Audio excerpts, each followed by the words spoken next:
ete tosa ezala nani outa wapi soda nyonso ya FRDC akotambola na mandoki maboko te. Soda nyonso ya FRDC esengeli na ye atambola na ndingisa ya balabala. Oyo nyonso tu akotambola na nzela azangi ndingisa ya balabala na mandoki maboko akosala nini? Akosala nini? Polisi militaire kutana na balabala. Boyete. Ezala banyangundu oba tambola kiliki lokale tazalite. Ba oba zakolo babiloba loba. Tozana bango awa. Bauta wapi? Bakende wapi? Tozana bango awa. Batu ya babitu kala balabala. Esengera bango batosa. Oya kotosa te tokozoki saebe na nini na molongo. Mayango tokozana mingi akoloba wate. Tozoko bima awa tozoke de patrouille. Patrouille na biso ezali patrouille à dissuasion. Batombo kinyon sur la balabala. Oya akotosa te akokutana na police militaire na balabala. Police militaire azali butu ordre, vérité, discipline.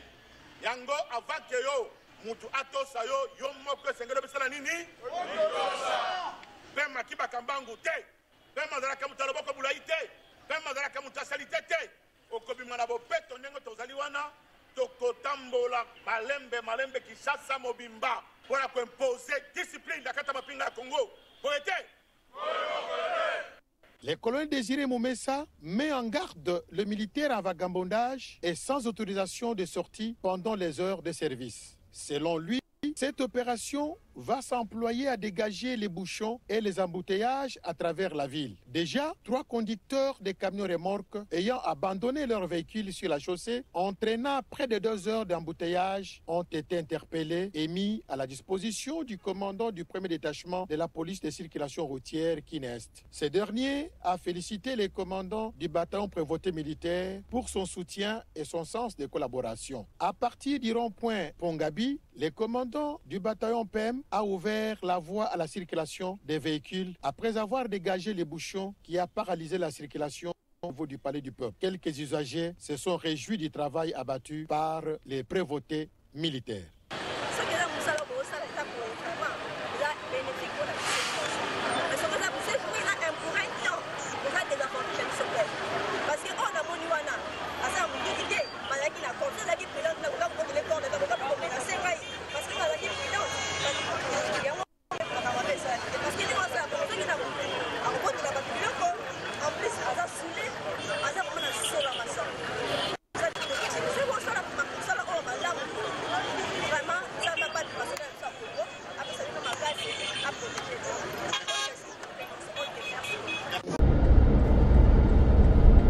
Ce mardi 3 juin 2025, le territoire de Lubudi au Lualaba a été le théâtre d'une opération d'envergure menée par Thierry Nzonde, chargé des missions du chef de l'État pour le Grand Katanga. Cette intervention a visé à démanteler un vaste réseau d'exploitants illégaux qui, se prévalant faussement de liens avec la famille présidentielle, menaient des activités frauduleuses au sein de la concession de Boss Mining, une multinationale du groupe ERG. Depuis des mois, la concession de Boss Mining était illégalement occupée par des individus qui, par le trafic d'influence, avaient transformé ce site industriel en une zone de non-droit. Cette situation qui menaçait de ternir l'honneur de l'institution présidentielle nécessitait une action résolue. Thierry Nzonde n'est pas intervenu seul. Il était accompagné du premier substitut de l'auditeur supérieur du Grand Katanga, ainsi que d'une escorte d'éléments de la garde républicaine et de l'auditorat supérieur du Katanga, symbole de l'autorité de l'État. Dès leur arrivée, une réunion est tenue avec les membres du conseil d'administration de Boss Mining et du conseil de sécurité de Kakanda, révélant l'ampleur d'un pillage méthodique et organisé. La descente sur le flanc nord du site a mis en évidence l'ampleur de l'activité illégale. Des machines et des engins en tout genre attestaient d'un empire commercial parallèle érigé par des ressortissants chinois, libanais et leurs collaborateurs congolais. Ces usurpateurs agissaient avec une impunité stupéfiante, allant jusqu'à refuser l'accès de Boss Mining à sa propre zone, avec la complicité de certains commandants locaux de la police. Face à cette démonstration de force, les occupants illégaux ont fui, abandonnant tout sur leur passage.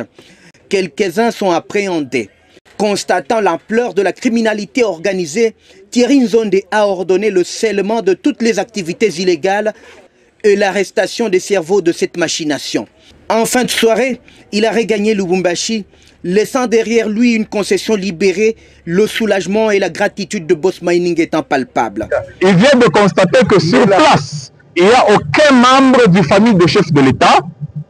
Or, ces gens qui exploitaient ici disaient qu'ils étaient en train d'exploiter au nom du chef de l'État et de sa famille.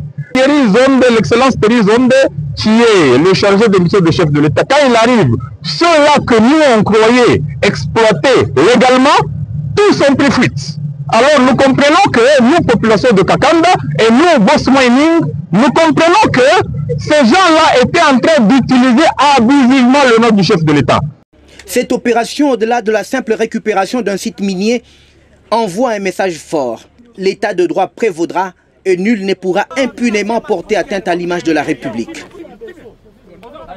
Bonjour, officier. Bonjour, monsieur le journaliste. Je vais présenter votre nom ainsi que toutes vos qualités. Ok, je réponds au nom de monsieur le colonel Longembo Okita Kiondopoy Faustin, le chef d'état-major général de la RAD, coordination de la province du Maniema. Qu'est-ce qui se passe ici? Nous sommes au beach de la commune Kassoukou pour traverser à Longoli, beach central. Qu'est-ce qui se passe actuellement? On voit ici. Ok, monsieur le journaliste, nous venons d'attraper des sacs d'argent remplis d'argent. Et dans ces deux sacs-là, nous avons trouvé quelques autorités qui sont derrière cet argent. Or, nous avons des consignes selon nos sources noires et selon les informations qu'il y a de l'argent qui est en provenance de l'Est qui viennent ici à la province du Maniema pour renforcer l'M23, surtout au territoire de Chabunda. De votre côté, qu'est-ce que vous avez fait au moment où vous avez vu cet argent? Après avoir pris cet argent, nous avons trouvé dans quelques minutes la présence du député Féfé, le député provincial d'ici à la province du Maniema, qui est venu réclamer cet argent en disant que c'est son argent. Et après ce temps, il a refusé même de faire les contrôles pour cet argent. Or, il disait que non, ce sont des médicaments. Et cet argent-là était dans des cartons, là où on écrit Amidol, en disant que je suis venu chercher le médicament. Or, après les contrôles, nous avons trouvé que dans ces sacs-là, il y a de l'argent. Alors, nous avons vu le monsieur Pépé qui est venu devant vous pour réclamer cet argent, mais nous avons posé la question, d'où est venu cet argent? Parce que nous avons des sources ici et les informations qu'il y a des personnes qui sont venues avec l'argent pour corrompre au groupe Ouazalendo. Après avoir vu cet argent, vous avez pris les images ou qu'est-ce que vous avez fait de votre côté? Nous avons pris même les images. Et pour terminer, nous avons même posé la question au député pour lui dire que non. Comment vous allez envoyer de l'argent? Parce que lui, selon lui, il disait que c'est presque 200 millions de francs congolais. Et dans ces 200 millions-là, on a déjà structuré les 5 millions. Mais on devrait structurer les 5 millions. Mais on devait compter, mais le député refusait catégoriquement en disant que non, vous ne voulez pas compter ce qui est là, ce qui est dans des sacs là. Mais nous avons vu de l'argent là des sacs. Mais c'était quel billet? 1000 francs, 5 000, 10 000, 20 000? C'était le billet là de 20 000, le billet de 10 000, tout neuf. Le billet tout neuf. Rempli dans des cartons, mis dans des sacs. Des sacs, des cartons, et on écrit là Amidol. Des cartons qu'on écrit Amidol. Et l'autre là était fermé dans les sacs. Il a refusé catégoriquement. De votre côté, vous avez récupéré cet argent, vous avez mis à disposition des services attitrés.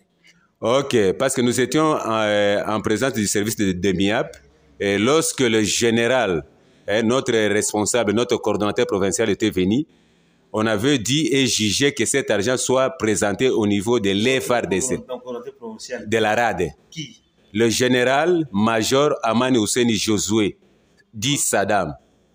Vous travaillez du côté chef de l'État ou vous travaillez de quel côté? Nous travaillons aux côtés du chef de l'État parce que avec l'ordonnance de la présidentielle, donc nous sommes soumis et régis au règlement militaire. Merci beaucoup. Oui, aéroport, on apprend encore hier dimanche, il y avait aussi une interception là-bas. Mais pour terminer, nous regrettons, messieurs les journalistes. Lorsque cet argent était arrivé au niveau de Luama, le gouverneur provincial du Maniema, avec Kabankoubi, son excellence monsieur le gouverneur Kabankoubi, avait appelé les commandants région d'ici à la province du Maniema pour que cet argent soit revenir dans sa maison. Et puis, en venant avec cet argent, en cours de route, il a refusé la présence du général-major dans sa résidence. Quel général-major? Le général-major Aman Hussein Josué, le coordonnateur professeur de la RAD. Il a refusé en disant chez le colonel que non, je refuse la présence du général. Et puis nous avons posé encore la question. Comment se fait-il quelqu'un qui a trouvé l'argent, qui ne se présente pas au niveau du gouverneur et qui doit présenter maintenant les rapports? Et puis notre souci était de compter cet argent de zéro jusqu'au chiffre qu'il a dit, non, c'est plus que de 200 millions, selon lui. Nous apprenons que le gouverneur ne veut pas votre présence à Kindu, tant que c'est vous qui traquez les gens qui cherchent à semer terrain de désolation. Exactement, c'est ça, messieurs les journalistes. Depuis que nous sommes venus ici, je dois vous dire, nous sommes 3 mois. Même la présence des gouverneurs pour nous saluer, c'est autre problème. Même pour nous donner même bonjour, soit à manger, c'est toujours des problèmes. C'est pour cela, on ne sait pas qu'est-ce que nous avons fait, ou bien nous de la RAD. Et d'ailleurs, son porte-parole du gouvernement avait dit que non, il ne connaît pas la RAD. Lui, il est seulement là-bas pour supporter les groupes armés. Et voilà, c'est à ce niveau-là jusqu'aux preuves du contraire. C'est la RAD que... Or, c'est la RAD qui a l'ordonnance de loi présidentielle. Les groupes armés là, on ne sait pas sur quel sous-bâtiment qu'il est en train de supporter, mais aujourd'hui, nous avons attrapé encore de l'argent. Or, ce n'est pas le gouverneur qui était venu chez nous pour l'intervention. Nous avons vu le député, mais chose grave... Mais il n'y avait pas de bordereaux de la banque. Les bordereaux étaient venus après 3 heures du temps de discussion. C'est pour cela que nous avons posé les problèmes même au niveau de l'honorable. Est-ce que vous pouvez marcher avec la moto au niveau de la ville du Maniema